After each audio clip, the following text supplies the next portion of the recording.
Hello, everybody. This is Khalid Faris. Today is 4th of June 2026. I wanted to present to you this short and like simple but very heavy content in it. The title of which is Hegel's Logic of Pure Being as Metaphysics. And the reason I want to discuss this, or what motivated me, is that while I was reading a book titled An Introduction to Hegel by Professor Stephen Houlgate, in particular, chapter 2, there are some paragraphs and sentences motivated me to, let me say, kind of represent or reproduce these paragraphs or sentences into a categorical logic because I see it is possible for us to understand Hegel thought movement through that logic, as I am going to articulate.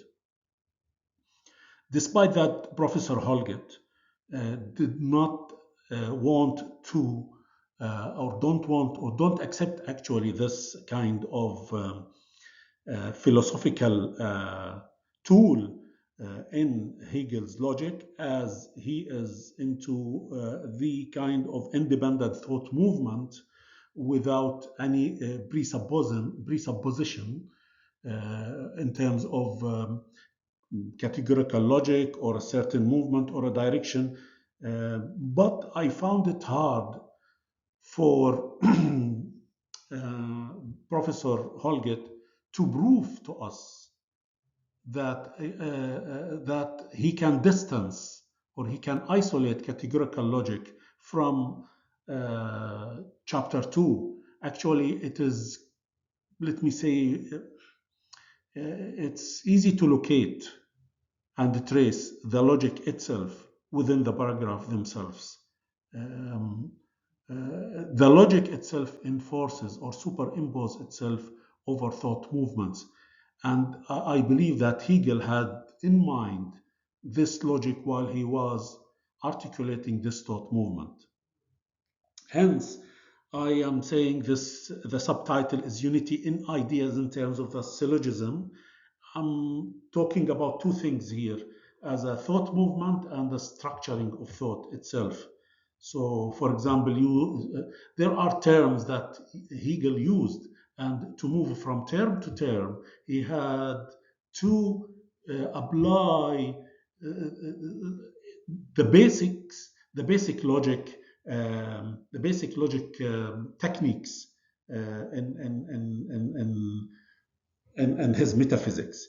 The title called Hegel's Logic of Pure Being as Metaphysics, because when we use metaphysics, as you all know, that metaphysics is about defining or pointing to a starting point, that which this point consider the lowest or the minimum. Before that, there is no point for us to depart from and start, think, or articulate. So all philosopher, when they try to identify what is metaphysics, they try to identify a departure point for them, and this departure point is actually kind of pure, kind of independent, kind of not shaped, has no determination. And the Professor Holgate was clear here. It is simply the very least that thought can think. Actually, this is metaphysics in a nutshell. The least that thought can think. The only thing that can think, if it is not of think of anything, determinate. So where what he wanted to say to us, that this is a point where pure being is an indeterminate being. So it is a metaphysic baseline, a metaphysics point of departure for us.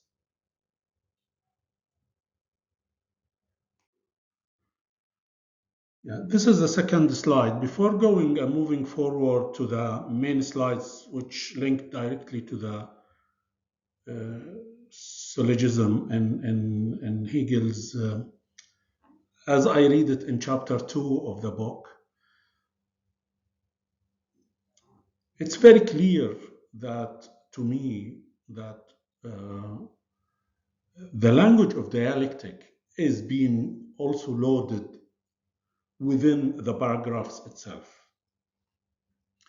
And when we say dialectic, we means, there is a kind of a logical flow that capture meanings and understanding of what's going on at this stage and how this meaning transformed through thoughts, actually, as Marx said, through abstract thoughts, from initial affirming the things until the negation of negation, or the kind unity of opposites itself. So if you read these sentences, you will find that Professor Houlgate himself,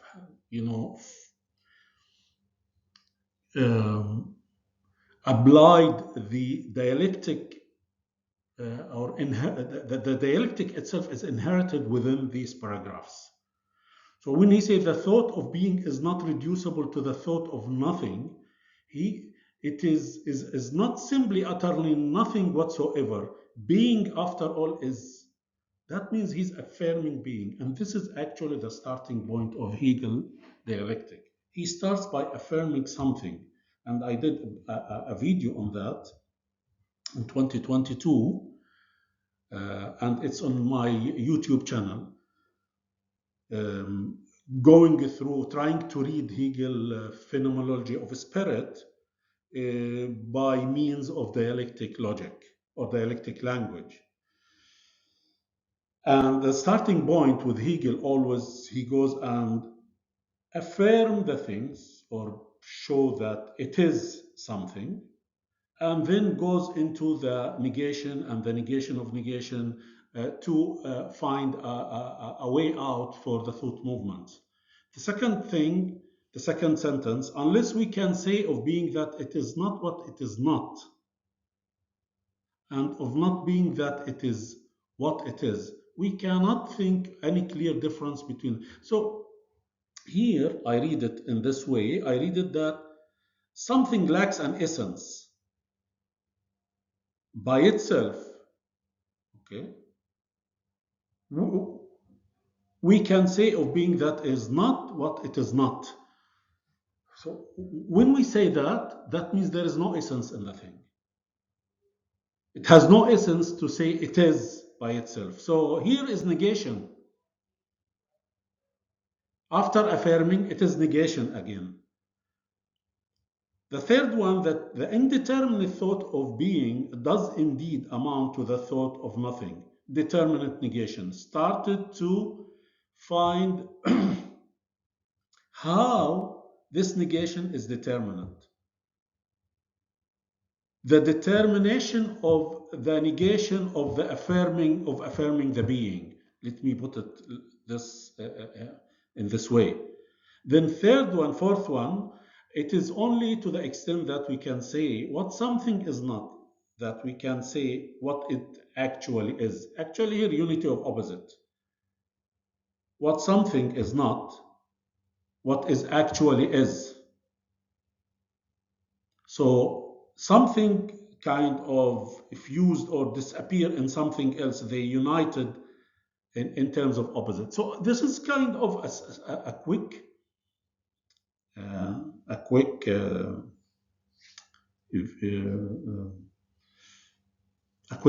like a note, a simple note that I wanted just to shed light on it. That when you read Hegel in any text, you still need to check two things. Where is the dialectic language and where is the syllogistic logic? And the reason is not to impose a pre-thinking of it or to presuppose something. But actually, I go through many texts. We cannot escape, or we cannot set aside the two things, the language of dialectic and the language of logic. syllogistic logic within Hegel text, whether from in his books directly or through writers like Professor Houlgate. Now come this slide, which is the last slide actually, but I ask myself always how I'm going to go through it and walk through it. I maybe complicated the matter, but let me try this approach. Okay, Professor Houlgate saying the thought of pure indeterminate being thus slides into the thought of nothing because of its sheer indeterminacy. Fine, that's good. It's clear, although I don't know what's the meaning of slides here. Is a bit needs to be clarified as we come. It's clear what's the meaning of slides, but how slides can be used in a philosophical context and language. So I wanted to take the previous sentences and this sentence, this paragraph, let me say, and try to syllogize it, put it in a syllogistic logic, trying to capture the flow of thinking. Okay, so what so far we can read through chapter 2 of this book and elsewhere, of course, pure being is indeterminate. Pure indeterminate is what is indeterminate? Indeterminate is the thought of nothing. So therefore, pure being is the thought of nothing.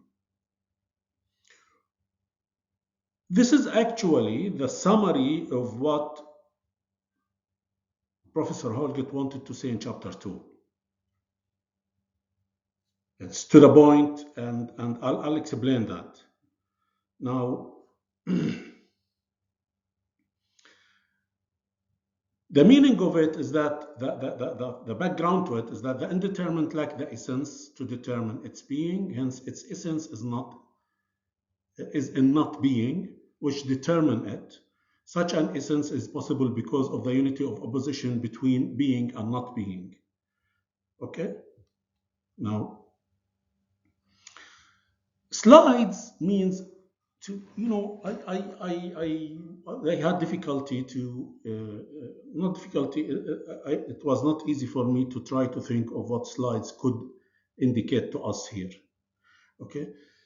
Actually, in logic, in syllogistic logic, and in what you are seeing, slides actually try to explain, try to override, or try to substitute the middle term indeterminate. As you see, indeterminate is a middle term. Is a middle term in this logical form because it is it's mentioned in the first premise and in the second premise. Okay. I explained that the slides, the scope of slides is actually there is a middle term, which is the indeterminate that has been used to think a pure being, to link pure being with the thought of nothing. So instead of using slides